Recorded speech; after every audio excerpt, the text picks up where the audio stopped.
ไปกันต่อแบบยาวๆเลยครับทุกคนไปกันต่อแบบยาวๆกันเลยพี่น้องทุกคน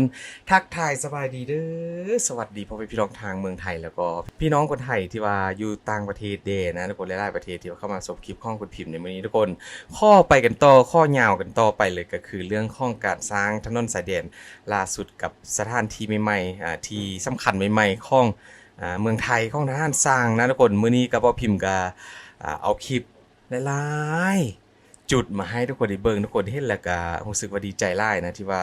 ทหารสร้างแล้วก็พี่น้องชาวไทยหลายๆหน่วยงานหลายๆภาคส่วนเข้าได้ร่วมแรงร่วมใจกันสร้างถนนให้กับทหารหน้าเหนียวแล้วก็เป็นจุดที่ว่าสำคัญที่สุดนะในการลำเลียงกำลังพลแล้วก็อาวุธยุทโธปกรณ์ในอนาคตทุกคนมื้อนี้ก็เป็นจุดหนึ่งที่ว่าสำคัญหลายแล้วก็ความยาวก็ถือว่าเกือบ20กิโลเมตรกันเลยทุกคนไปเดี๋ยวเราไปเบิ่งคลิปกันเลยจ้าทุกคนมาทุกคนถึงว่าฝนจะตกแค่ไหนทหารก็บ่เคยหยุดทุกคนมื้อนี้ก็จะเน้นคลิปของทหารพรานนะทุกคนที่ว่าเข้าได้ไปร่วมในการบุกเบิกเปิดป่ากับถนนสายแดนของเมืองไทยทุกคนรถแม็กรถแมคโครที่ว่าหลายๆคันนี้ที่ทุกคนได้เห็นนี่ก็คงจะบ่แปลกใจนะว่าเป็นหยังว่าต้องเยอะขนาดนี้เพราะว่ารีบทำรีบเสร็จทุกคนรีบทำรีบเสร็จบ่ให้มันเจอกับอะไรนะพายุของฝนนะฝนพายุที่ว่ากำลังจะมาไล่ลูกกันเลยในอีกไม่กี่วันนี้ทุกคนก็เลยว่าเร่งรีบกันพอสมควรมีทั้งรถทหารแล้วก็มีรถของทหารสร้างนะทุกคนที่ว่าไปช่วยในมื้อนี้ทุกคนนี้เบื้องจุดที่ว่ามีการจัดเคลียร์พื้นที่ไปแล้วทุกคนมื้อนี้คลิปมื้อนี้ก็จะบ่ได้เอาคลิปเกี่ยวกับเทคอนกรีตมาให้ดูนะทุกคนเพราะว่ามื้อนี้ข้อเน้นคลิปถนนยุทธศาสตร์อีกจุดหนึ่งทุกคนที่ว่าสำคัญก็คือมีการเปิดพื้นที่และที่ทุกคนเห็นเมื่อกี้แวบๆก็จะเป็นพวกสุด A อะไรนะ EOD ใช่ไหมที่ว่าเก็บกู้วัตถุรอบบ่อนะทุกคนเข้าก็ได้เข้าไปช่วยอีกตึมแห่งหนึ่งในการเคลียร์พื้นที่ก่อนเดี๋ยวทุกคนก็จะได้เห็นคลิปเต็มแล้วว่าเป็นยังไงกันบ้างนะกับสุดเก็บกู้รอบบ่อของเมืองไทยทุกคนเห็นบอกเข้าเมื่อกี้ก็จะเห็นเดินสำรวจนะรถเครื่องกลจักรกลหนักของทหารสร้างก็ถือว่าลำเลียงไปเรื่อยๆทุกคนจุดนี้ก็ไปลำบากจนถึงขั้นได้เอารถทั้งนะมาลากดึงเอารถเกตของทหารสร้างไปเคลียร์พื้นที่ทุกคนโอ้โหถือว่าลำบากพอสมควรนะพอช่วงยามฝนก็จะเป็นแบบนี้เลยการสร้างถนนก็มากันเลยจ้าทุกคนเห็นบอกเพราะว่าป้าพิมพ์กับบ่ได้เอาคลิปของทหารผ่านมาให้ดูนานแล้วทุกคนมื้อนี้ก็ข้อเน้นทหารผ่านเป็นส่วนใหญ่นะที่ว่าเข้าได้มาช่วยบุกป่าเขตนี้ทุกคนเห็นบอกจะเป็นนักรบสุดดำทั้งนั้นเลยที่ว่าโหดๆของเมืองไทยทุกคนนี้มาแล้วที่ว่าติดโครนกันแบบนี้เลยทุกคนรถนะทุกคนขนาดว่าเป็นรถกระบะอย่างแบบฟรีขนาดนี้เพราะว่าเส้นนี้ก็ยังบ่ทันได้เคลียร์คอนกรีตนะทุกคนเพิ่งกับปรับพื้นที่ไปเสร็จมันมามาเจอฝนทุกคนที่บอกยาวเยียดไปเลยพี่ๆทหารผ่านเขาก็เดินเท้าได้แล้วก็นั่งท้ายรถกระบะไปด้วยนะทุกคนหลังจากนั้นก่อนจะเทคอนกรีตก็เข้ามาเคลียร์โดยการใส่หินกรวดหินกรวดแล้วก็เป็นหินบดค่อนข้างจะละเอียดเลยทุกคนนี่นะที่เป็นสีดำๆนี่ก็คือมีการลาดไปแล้วนะมาช่วยทำถนนช่วยกับทหารพรานทหารแนวหน้าของเมืองไทยนี่คือสร้างเสร็จใหม่ๆเลยทุกคนเทหินกรวดเหนี่ยวเยียดกันไปเลยนี่รถทหารมากับวิ่งแบบสบายกันเลยทุกคนต่างจังเมื่อกี้ซะเหลือเกินเพราะเมื่อกี้ก็จะเป็นแบบฟรีแบบฟรีโคลนแบบเร่งคันเร่งกระบบไปนะทุกคนนี่ก็เป็นคลิปที่ว่าสร้างความสุขให้กับเราทั้งห้านนายหน้าข้องเมืองไทยไปเรื่อยๆทุกคนนี่รถเกตดินก็ที่ว่าเคลียร์ไปเรื่อยๆทุกคนนี่แหละพ่อพิมพ์กับพยายามทำคลิปให้ดูทุกคนนะน้ำใจข้องไทยทั้งศาสตร์ก็คือแบบสร้างไปเรื่อยๆทุกคนสร้างไปเรื่อยๆเพื่อจะเป็นเส้นทางหลักในการลำเลียงในอนาคตทุกคนนี้ที่นี่ประเทศไทยนะนี่เขาถ่ายจากห้องคนขับน่าจะเป็นรถข้องพี่ทหารเลยนะทุกคนนี่คือการเปิดป่าสดๆร้อนๆกันเลย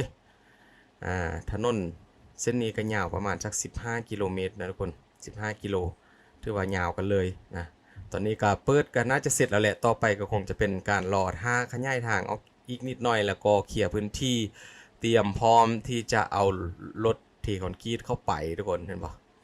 ท่านสร้างก็ใส่รถเคลียร์พื้นที่จุดใหม่ไปเรื่อยๆนะเพื่อจะรีบทำรีบเสร็จคือว่าพิมพ์ได้เว้าอะไรทุกคนเพราะว่าหลายที่ก็ยังต้องการที่ว่าจะสร้างไปอยู่ แต่การที่ป้าพิมพ์เคยเห็นมาก็ค่อนข้างที่จะมีไล่หน่วยงานมาช่วยเหลือนะทุกคนตอนนี้ก็ถือว่ามีการส่งรถเครื่องจักรกลหนักแบบไปบุกป่าซวยแบบไปเปิดป่าซวยยังประมาณนี้เลยทุกคนนี่รถทหารสร้างนี่คือกำลังเข้าอะไรนะกำลังสำคัญเลยนะที่ว่าจะไปจัดการเคลียร์พื้นที่ซวยทุกคนมาทุกคนไปกันยาวๆมาเบิ่งกันทุกคนความสวยงามของถนนสายแดนไทยที่ว่ามีการสร้างเสร็จใหม่ๆสดๆร้อนรถทหารก็ลองทดลองเลยทุกคนทดลองขี่ให้ดูเลยว่าขับให้ดูเลยว่าจะไปได้ขนาดไหนก็ถือว่าสะดวกสบายขึ้นกว่าแต่ก่อนนะอันนี้ก็เป็นจุดที่ว่า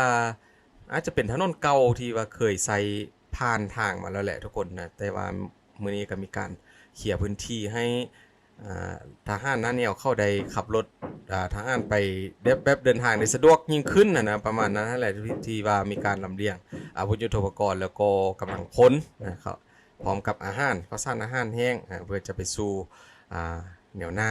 ให้รวดเร็วแล้วก็ประหยัดเวลาไวที่สุดนี่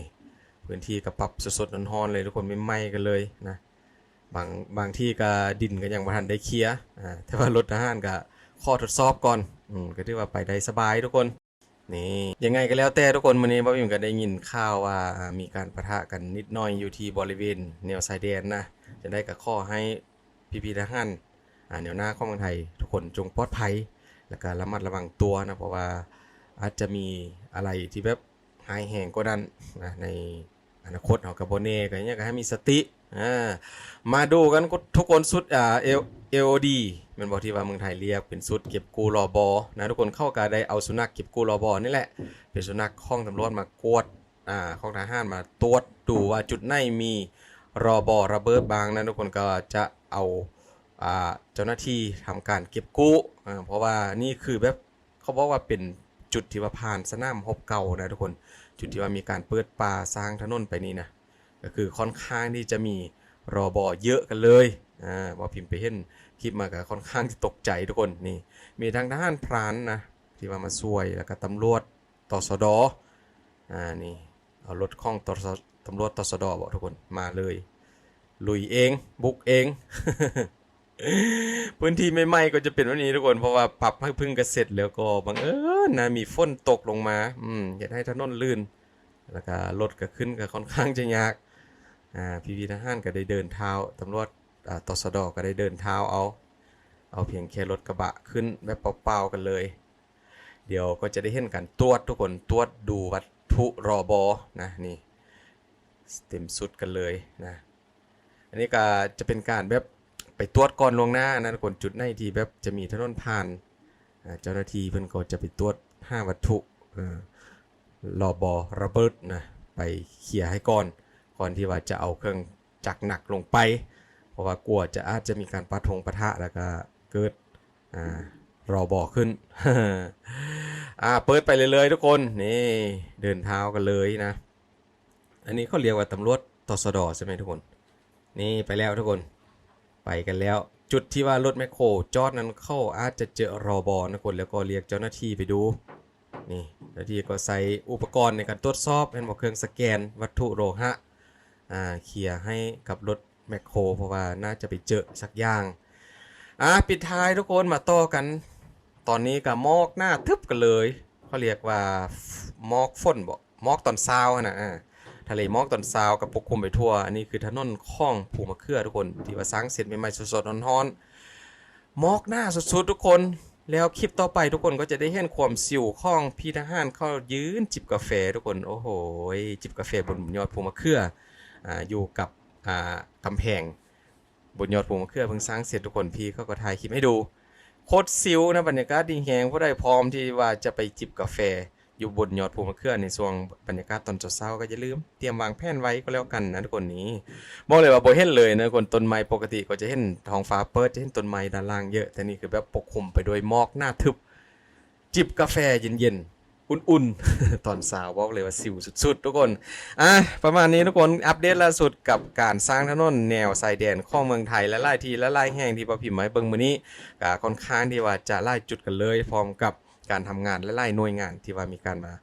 ร่วมแรงร่วมใจช่วยกันคนละเล็กคนละน้อยทุกคนเกิดเป็นพลังยิ่งใหญ่อยู่ที่ถนนชายแดนไทย ทุกคนขอบคุณหลายๆที่ว่าอยู่กับคุณพิมพ์เด้อทุกคนเจอกันคลิปต่อไปขอบคุณจริงๆ